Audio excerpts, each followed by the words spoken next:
Хамтрагч Лодой Дамсан. За сайн байцгаана уу. Ингээд та нартай хамгийн түрүүнд санал болгох гэж байгаа ном бол энэ Виктор Франкл гэдэг сэтгэл судлаачийн бичсэн Man Search for Meaning гэдэг ном байгаа. За энэ номыг тухайн зохиолч маань нөгөө нэг дэлхийн 2 дугаар дайны үед хоригдлаагэрт хоригдчихсэн тэр амьдралыгаа бичсэн байгаа. Тэгээд яг тэндээс ямар сэтгэл зүйтэй, ямар хүмүүст давж амьд гарч чадсан тухай тий өөрөө сэтгэл судлаач болохоор. За тэгээд тухайн хоригдлаагэрт хоригдчих байхдаа одоо сэтгэл зүйн болоод биеийн маш их зовлон амсаж туулсан байгаа. Тэгээд энэ бүхний цаана одоо ямар сэтгэл зүйтэй хүмүүс давж гарч чадсан бэ гэхлээр нэгдүгürt нь ямар сэтгэл зүйтэй хүмүүс давж гарч чадаагүй вэ гэхлээр одоо өөдрөг сэтгэл зүйтэй хүмүүс гэж аахгүй. Одоо жишээ нь талархлын баяр болохоор би одоо эндээс суллагдандаа ч гэдэг юм. Эсвэл шинжлэлийн баяр болохоор эндээс гарандаа гэдэг ч юм уу тий. Тиймэрхүү хүмүүс нь одоо тухайн баяр өнгөрөөд ингээд бодож исэн цаг хугацаанд өнгөрөөд эндээс гарах шинжгүй болохоор ингээд яг энэ зовлонг туулж чадахгүй ингээд амиа хорлох ч юм уу тий. Эсвэл биеийн муудаад өнгөрөх ч юм уу. Тим юм болж исэн байгаа.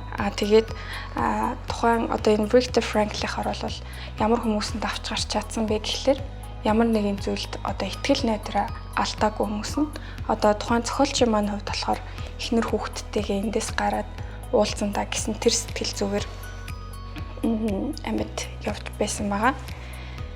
За ийм сонирхолтой ном байна. За дараагийнх нь танилцуулах ном бол бас сэтгэл судлалын ном байгаа. Энэ одоо амьдралын тухай шинжлэх ухаан гэдэг Альфред Адлер гэдэг сэтгэл зүйчин бичсэн ном. За тэгээд энэ номыг уншаад би ерөнхийдөө өөрийнхөө сэтгэл зүйн байдлыг амар сайн ойлгож авсан нэгдүгээрт. Тэгээ хоёрдугаарт хүмүүс яагаад одоо юм болохоор ууралт ингээд бид нар нөгөө нэг зарим үедээ ингээ хүмүүсийн нэг аливаа гаргацаа зан чанарыг ойлгодоггүй шүү дээ. Хитрхи ууртаа ч юм уу эсвэл айгүй амархан гомддог гэдэг ч юм уу тий. Тэр талаар амар гүнзгий мэдлэгтэй болж асан. Одоо жишээ нь дутуугийн комплекс гэж юу юм? Дутуугийн комплекс нь юунаас болж үүсдэг? За мөн илүүгийн комплекс гэж юу юм те? Тэгээд ерөнхийдөө дутуугийн комплекс гэдэг юм хүн болгонд байдаг. Тэгээд энийг өөрөө ойлгочих юм бол нэгдүгээрт өөрийгөө ойлгоно. Хоёрдугаарт бусадтай харьцаж гисэн бусдын гомдолд одоо өөрийн сэтгэлээ нэг хөдөлгөөд байхгүй те амар тайван байдлаа хадгалж чадах үз. Тийм бол тийм билээ. Тэгээд дутуугийн комплекс нь одоо жишээ нь бүр хүндрээд ирэх юм бол илүүгийн комплекс болдог ч юм уу те. Тэгэд аюу сонирхолтой. Ерөнхийдөө энийг уншсан байхад ямар нэгэн зүйлд сэтгэл санаагаар унах ч гэдэг юм уу тиймэрхүү асуудал аюу баг болчтой юм билээ. Тэгэд энийг санал болгож байна.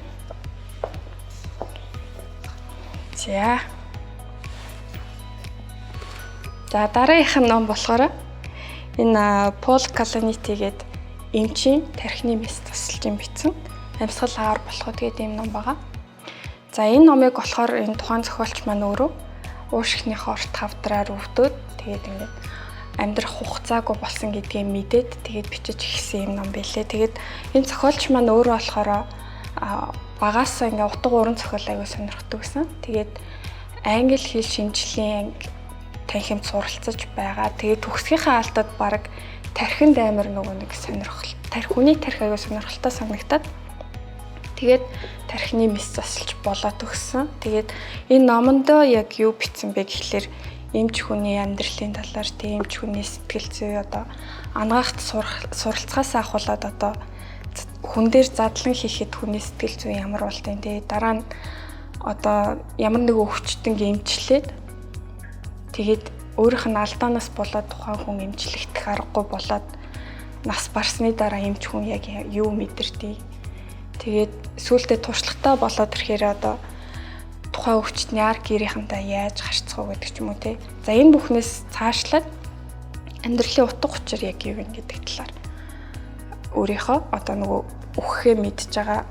Тэгээд яг нөгөө үхэхээс өмнө номоо бол дуусгаж чадаагүй.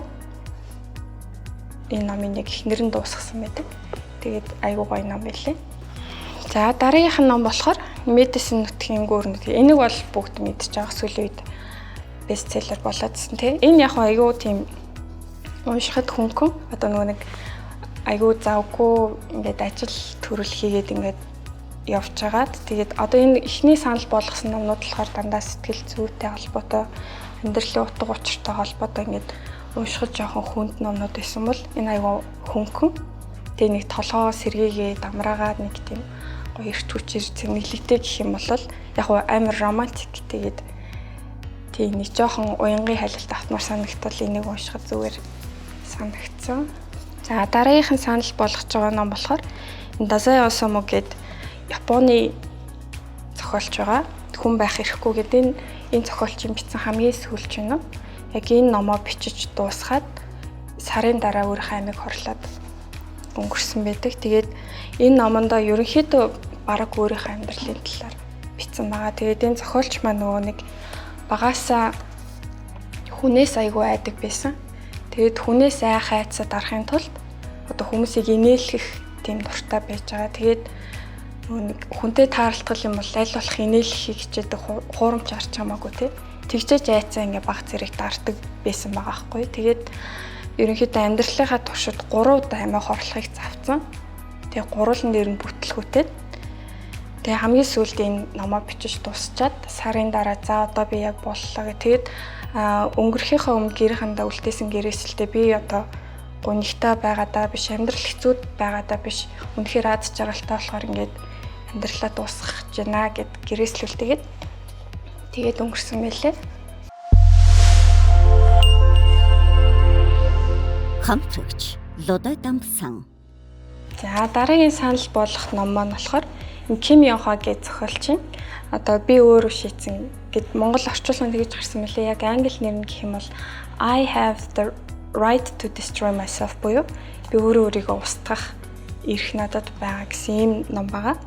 Тэгэд Ким Йонхо болохоор өөрөө солонгос зохиолч. Тэгээд зохиолууд дээр нь ерөнхийдөө урлаг уран сайхны талаар одоо энэ номноос жишээ нь юу гэдэг тийм уран сайхны уран зургуудын талаар аягүй гоё мэдлэг болж авахаар нэгдүгээрт хоёрдугаарт нь яг энэ өөрөө аягүй өрмөц зохиол одоо товчхондоо ярих юм бол нэг тийм хүмүүсийг амиа хорлох шийдвэр гаргахад нь тусалдаг. Тэгээд яаж амиа хорлох талаар нь ингээ зааварчилгаа өгдөг нэг тийм хүний талаар гардаг. Тэр хүний зөвлөгөөний дагуу одоо зохиолын бааtruуд амиа хорлож байгаа ийм үйл явдал гардаг. Гэхдээ яг амийг хорлуулад байгаа ч гэсэнтэй яг уншсны дараа ингээд яаж хүн ер нь яаж амьдрах хэвтэй энэ төр талаар их тийм аюу гоё эргцүүлэхээр тэгээд энэ номыг уншиж дуусчаад би ингээд 2-3 сар бараг энэ vibe-асаа гарч чадаагүй ингээд бодогдоод л яваадсан толгой дотор амьдралын тухай ч юм уу энэ зохиолын бааtruудын тухай ч юм уу тийм аюу гоё өвөрмөц ном байлээ. Тэгээд энийг уншаарай гэж санал болгож байна. За дараагийнх нь ном болохоор Errol Fromm гэдэг энэ философчин The Art of Being буюу одоо байх урлаг гэх юм уу. Энэ Fromm-ийн номнууд ерөнхийдөө философийн ном бүртлэн уншихад аюу гоё ойлгомжтой. Одоо ерөнхийдөө философийн ном Сартр ч гэдэг юм уу, Ницше ч гэдэг юм уу номнуудыг уншихад тэгээд уншаад ойлгоход амар хэцүү байдаг. Тэгээд Fromm-ийн номнууд бол харьцангуй энгийн, ойлгомжтой. Тэгээд Fromm-ийн хамгийн анх нөгөө хайрлах урлаг гэдэг монгол хэл дээр орчуулагдсан байдаг тийм.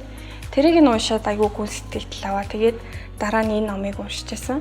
За тэгээд энэ ерөнхийдөө байх урлаг буюу одоо хүн бас хэрхэн амьдрах ёстой юм те. Тэгээд одоо нэгдүгээр аж үйлдвэрийн хувьсгалаар хүмүүс нөгөө нэг хүний одоо нөгөө нэг механик юу лээ хөдөлгөөнийг роботууд ч юм машинууд оруулж эхэлсэн бол одоо хоёрдугаар аж үйлдвэрийн хувьсгалын үеэр одоо хүний ой санамж те тэд нэрийг машин компьютерууд орлож эхэлсэн.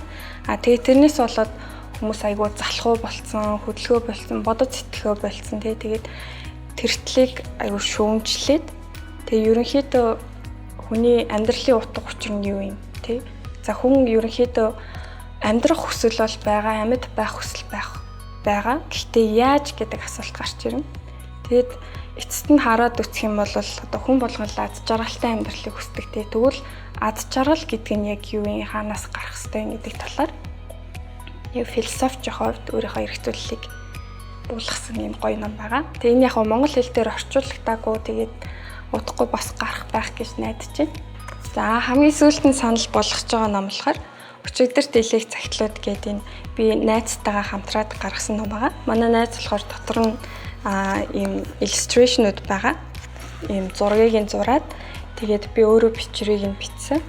За тэгээд ерөнхийдөө нөгөө нэг хүн болгон амьдралтаа ямар нэгэн ном гаргахыг мөрөөдчихэд те дотроо нууцсан бодоод явж байдаг. Тэгээд миний хувьд яг номоо яаж бичсэн бэ гэхлээр би ингээд ном уншаад ч юм уу эсвэл өдөр тутамдаа нөгөө нэг толгойд ямар нэгэн бодол орж ирдэг шүү дээ. Тэрийг ингээд тэмдэглээд яваадсан байхгүй юу? Тэгээд одоо найзын талаар миний бодол гэдэг ч юм уу, хайр дурлалын талаар миний бодол гэдэг ч юм уу те. Тэгээд ингээд өдөр болгон баг багаар тэмдэглэл бичээд л яваадсан. Тэгээд хамгийн сүүлд нөгөө нэг бүгдээрээ карантинд ороод ингээд гэртээ хийцгүй суусан чи яг энэ номоо гаргая гэж хийдэ. Тэгээд гаргасан байгаа.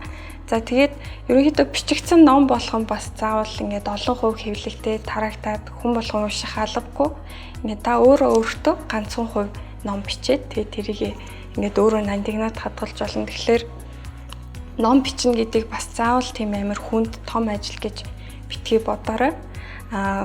Ганцхан хуудас бичсэн гэсэн тэр чин таны хувьд таны ном байх болно.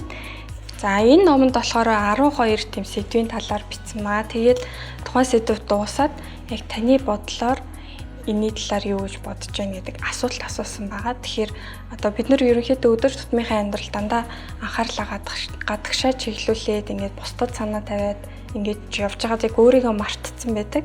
Тэгээд энэ ном болохоор танд өөрийгөө олох, өөртөө цаг гаргахад туслах ийм бүтээлч ном болсон байгаа. За тэгээд миний санал болгож байгаа номууд ерөнхийдөө дандаа сэтгэл судлал болон философи номнууд байгаа. Тийм бестселлер болоод байдаггүй те. Тэгэхээр жоохон ховор талтай. Тэгэхээр та бүхнийг бас иймэрхүү номнуудаас бас сонирхоод үзээрэй гэж хүсэж байна. Тэгээд ном уншаарай. Баярлалаа.